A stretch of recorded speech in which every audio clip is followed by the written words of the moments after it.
part of the History Heard project. The content of this interview may be used for historical research. However, no part of this video itself may be reproduced without the express written permission of an authorized representative of History Heard. Today is April 2nd, 2009 at 9:30 a.m. This interview is with Andy Coe in Palo Alto, California. He was born on June 25th, 1948 in Zanesville, Ohio. Thank you.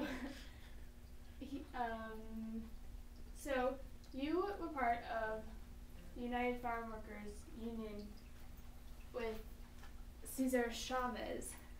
Can you tell us a little bit about your experience with the strikes? The UFW was the union organized for farm workers to give farm workers a voice in their relationship with growers. Historically, farm workers have been not given the protections under the law to organize a union like others have, like auto workers have, and laborers have, and office workers have. And so over the years, what has happened is the growers themselves had tremendous power and leverage over farm workers, and so they're able to treat them very poorly, not provide them with decent wages and health care, health insurance, and good working conditions. And you can read, historically there's been books written about that. John Steinbeck's Grapes of Wrath told the story of farm workers and migrant workers and how they were really the victims of the growers and landowners. So anyway, that's kind of the tradition and Cesar Chavez in the early 60s started to organize farm workers and became probably the most successful organizer of farm workers, and the UFW has become the most successful union to represent farm workers.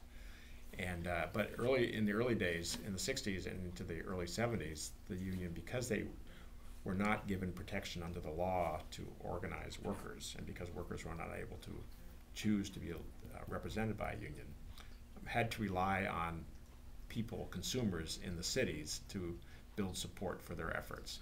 Farm workers would work in the fields. They produce and harvest fruits and vegetables for us to eat.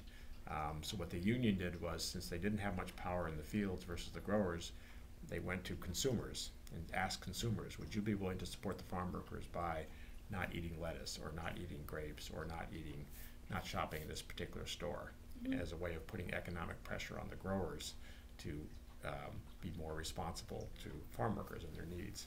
So that's what they did was they hired, and people like myself, primarily Anglos, would be hired to work on the consumer boycott efforts in large cities. And so I started working for them in 1972 in Los Angeles, and worked for 2.5 years in Los Angeles and then some up here, organizing consumer boycotts on behalf of the farm workers movement. So we would organize people to not buy lettuce, not buy particular wines, not to shop at Safeway, whatever the union decided where the economic pressure had to be applied. People like myself would be kind of the troops in the field in the cities, building support. So that's what I did, and I did it for 2.5 years. There were a lot of people like myself who did it. A lot of us had just gotten out of college. We cared a lot about the farm workers, and believed in the cause of what the farm workers and Cesar Chavez stood for, and went to work for them, primarily again in urban cities. We were paid room and board and $5 a week. We probably worked 6 days a week.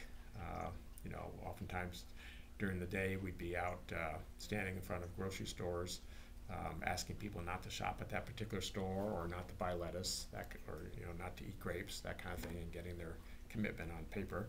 At night we'd be out at union halls or at churches or at schools, making presentations to various groups, trying to build support. So it was a lot of fun. Yeah. Very meaningful work and very hard work.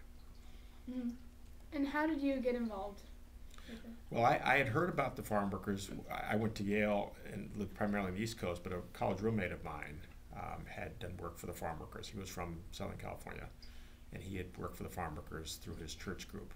So he would always talk about the farm workers. And then after I graduated from college, I taught school for a year, and then my parents moved to Southern California. And so I moved to Southern California with them. And as I was coming out here, I thought, well, maybe it might be a good time for me in my life to also go to work for the farm workers. So it was a combination of moving to Southern California where my parents were, and then also having a personal interest, primarily through my roommate, of the farm workers, that led me to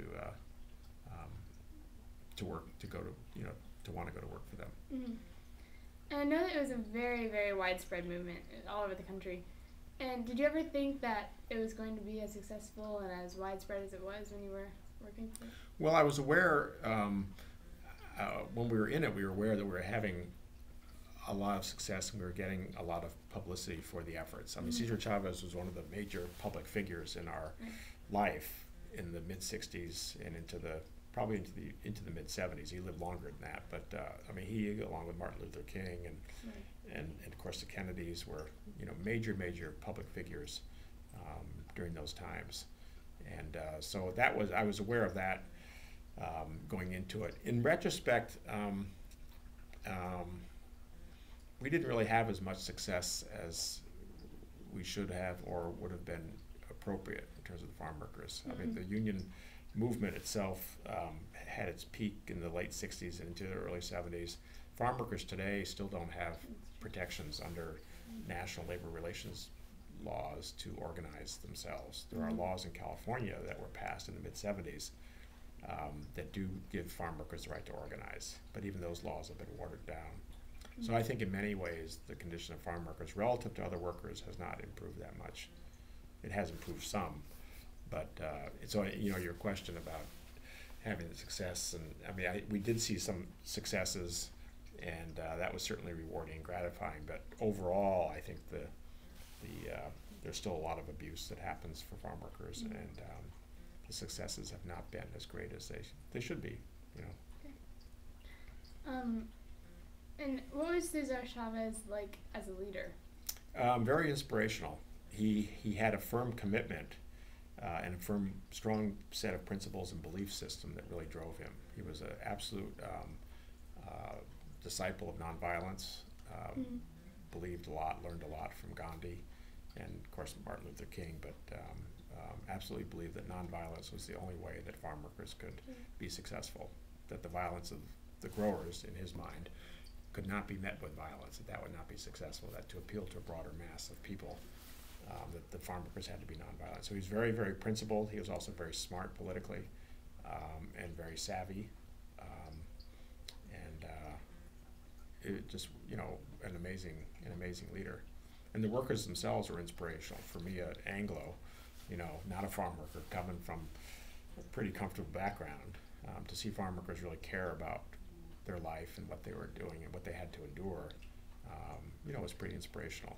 And the farm workers they'd work in the fields during the week, and then they'd come to the cities on the weekend and work with us, and take their message to the consumers. And it was pretty powerful stuff.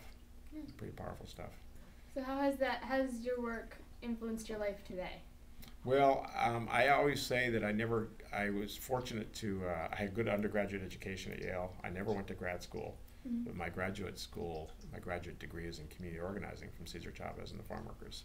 I spent 2.5 years there, and I learned probably more there just about how to work with people and how to get things done than almost any other experience. And so everything I've done since then has always been around, I've always utilized those skills of community organizing. And my life has been primarily doing government and community relations work for a variety of different settings.